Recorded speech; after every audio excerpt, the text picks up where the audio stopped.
अस्सलामु अलैकुम वरहमतुल्लाहि वबरकातुहू। एक नए सबक के साथ आप खिदमत में हाजिर हैं। आज का जो हमारा सबक है सूरतुल बक़रा, कुरान की पहली सूरत, पारा नंबर 2, आयत नंबर 182 से लेके 183 तक, 182 से लेके 183 तक, लफ्ज़ बरस वर्ड बाय वर्ड आपके सामने पेश की जाएगी। सो चलते हैं सबक की तरफ। अऊज़ु बिल्लाहि मिनश शैतानिर रजीम, बिस्मिल्लाहिर्रहमानिर्रहीम।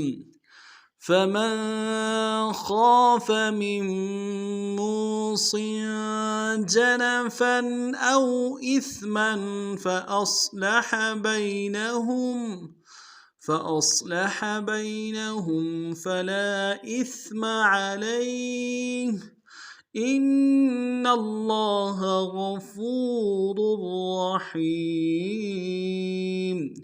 या अय्युहल्लज़ीना आमनू कुतिबा अलैकुमुस्सियाम कमा कुतिबा अलल्लज़ीना मिन क़ब्लिकुम लअल्लकुम तत्तक़ून।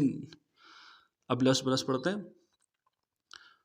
फमन फमन खाफ खाफ फमन खाफ मिन मूसिन मिन मूसिन मिन मूसिन फमन खाफ मिन मूसिन जनफन जनफन औ इस्मन जनफन औ इस्मन फ़अस्लह बैनहुम फ़अस्लह बैनहुम फला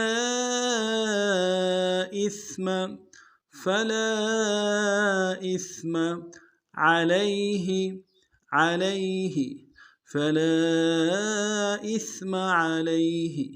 फमन खाफ मिन मूसिन जनफन औ इस्मन फ़अस्लह बैनहुम फला इस्म अलैहि इन्नल्लाह गफूरुर रहीमुन गफूरुर रहीम। इन्नल्लाह गफूरुर रहीम। या अय्युहल्लज़ीना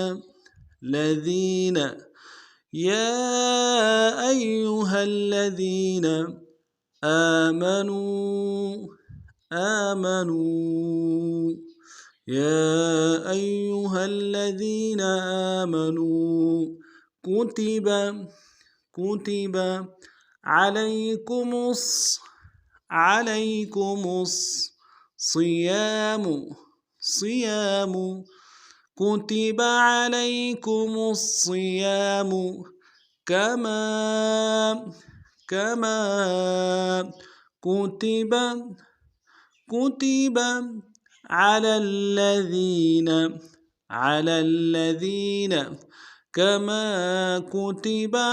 الذين من قبلكم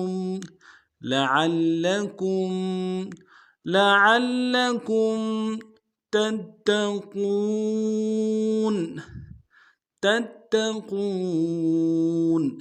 من قبلكم لعلكم تتقون كما كتب على الذين من قبلكم لعلكم تتقون। अब नाम पढ़ते हैं फिर। فمن خاف من موص جنفا أو إثما فأصلح بينهم فلا إثم عليه إن الله غفور رحيم. يا أيها الذين آمنوا كتب عليكم الصيام كما كتب على الذين من قبلكم لعلكم تتقون. आज का हमारा सबक इतना ही था। नए सबक में फिर मिलेंगे इंशाअल्लाह अल अज़ीज़। तब तक के लिए अस्सलामु अलैकुम व रहमतुल्लाहि व बरकातुहू।